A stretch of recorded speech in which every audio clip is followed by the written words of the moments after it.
Today I'm going to talk to you about lock sport. What's lock sport? Well, simply put, it's lockpicking for fun and education. Now, a lot of people get kind of freaked out. Oh my God, you're learning crime. But it's absolutely not like that. In the real world, nearly all burglary uses destructive entry like a hammer or a crowbar, or bypass techniques like sliding a thin piece of plastic next to the door to move the bolt. One of my favorite channels, The Lockpicking Lawyer, focuses on all the different ways that locks can be opened, destructive and non-destructive. But most of the time in lock sport, we focus on non-destructive entry, treating locks like fun little puzzles to be solved with small tools. When lock sport enthusiasts figure out what works best, manufacturers make better locks to keep the real bad guys out. The same principle of penetration testing, where good people try the same techniques that bad ones employ, is also used in software. Many of the same principles that are used in physical locks are also used in how we secure our data. For instance, a lock with more pins is more secure, just like a password with more characters is more secure. But just because you have a very complex password or key, if it's part of a weak system, that complexity does not need to be solved. You can just to go around it. Lock sport is an effective and fun introduction to basic information security concepts. For me, I also have very poor manual dexterity and spatial skills. I did not grow up playing with Legos or anything, so while I do a lot of DIY, I'm not actually that good with my hands. And I found that lock sport really does a lot of help to improve that. Before we get started there are a few rules that go with lock picking. Rule number 1, never pick a lock that you don't own or do not have permission to pick. Rule number 2, do not pick locks that you rely on or that in use. Rule number 3, don't break any local laws. Now, to start with, you should understand I'm actually pretty terrible at picking locks, but it doesn't matter since I just do it for fun, and so long as I get a tiny bit better than I was last time, I'm happy. I only compete against myself, but compared to all the real lock-picking people on YouTube, my skills are a bit of a joke, so I won't go too far trying to teach techniques. I'm just giving you a beginner's perspective. So today we are going to start from the very basics. Small beginner's kits from GearBest. It costs about $11. Now they call this clear plastic padlock a practice lock. It's not. It's just a visual aid. This is so you see and understand how the lock works. In lockpicking, it's about touch. Once you know how the lock works, you have to do everything by feel. So you need to practice by feel as soon as you can, or you learn bad habits. Also, these locks are made of acrylic, which quickly gets destroyed by the picking process. Also, the tar ones are not very good, so they're too easy to pick and give bad habits. But when you first buy it, yes, pick your transparent lock a few times so you understand what the process is and how the lock picks work. Here, watch. Okay, now I'm going to use a hook pick. I'll apply medium tension to the 5th and 4th pin up to the shear line. See how they move too easily. Boom. But as I said, this is meaningless as practice. It's just to get a picture in your mind so that your hands, your fingers can follow later. So how to practice properly? Just go out and buy some locks and get to work? Probably not.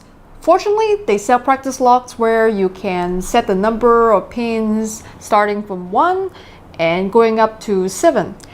Then you can add more complicated types of pins like mushrooms, spools, and serrated pins, but we won't get into that today. There's a technique called raking. That's when you quickly move the pick over the pins. It's kind of like breaking a password by throwing a bunch of random numbers that dip really fast.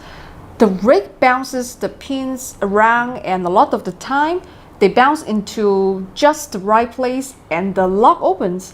It's a good way to initially try to open a lock, but it's really hard on practice locks and I don't want to wear mine out. Raking is of course a skill you need to learn though. I just like to focus on single pin picking most of the time. Here are 2 practice locks. The Ultimate Adversary practice lock and the Easy Ricky practice lock. Here, let me show you.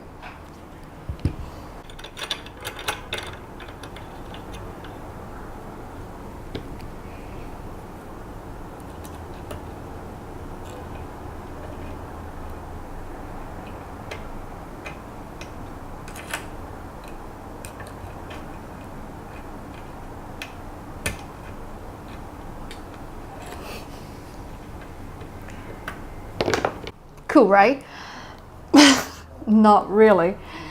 If I slide it open, you see there are only 2 pins in there.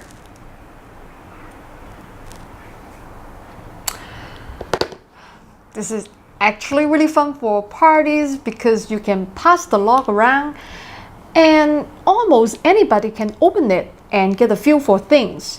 You can pass it around, and if everyone can do 2 pins, you add a third.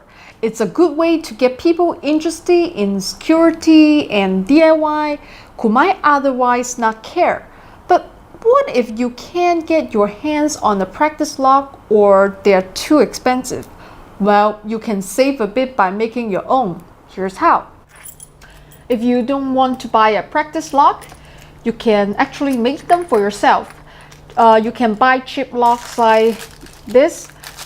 Just make sure there's a sliding thing on the top so that you can dump out the pins and go through them and maybe change it to different orders. I already have 1 pin in this one. I'm going to dump out the pins in this one and make sure there's only 2 pins in here. Now I'm going to put this lock in the Y's.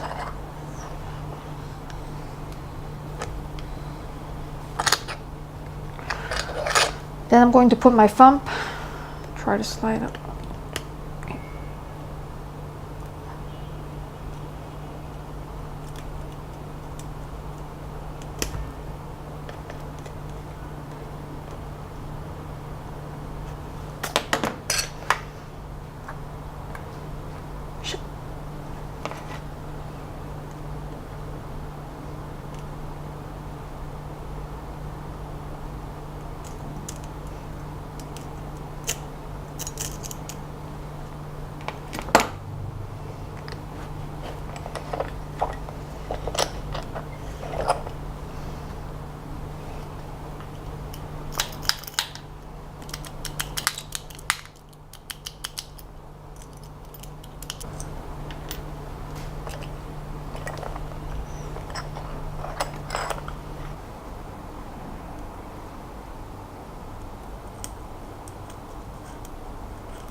This video is sponsored by Creality 3D, makers of the Ender 3 3D printer.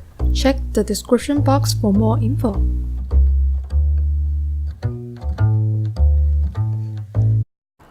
So, what about, real lock picking?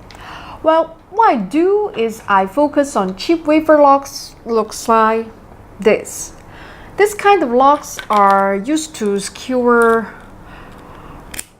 cabinet, desk drawers, and small lock boxes. Being able to open those quickly without damaging them is something you can learn to do consistently in just a few hours. And if you ever really need your lockpicking skills in the real world, those are probably the sort of locks that will be most useful opened.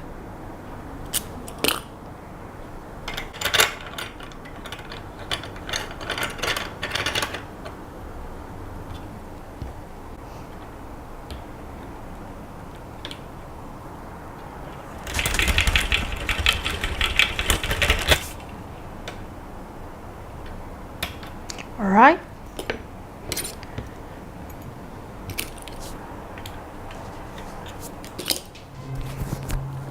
That's it for today. If you check the description box, I have links to the gearbest lockpick set and all the products I talked about today.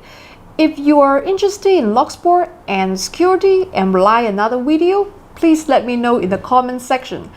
Please subscribe and remember, if I can do it, anyone can do it.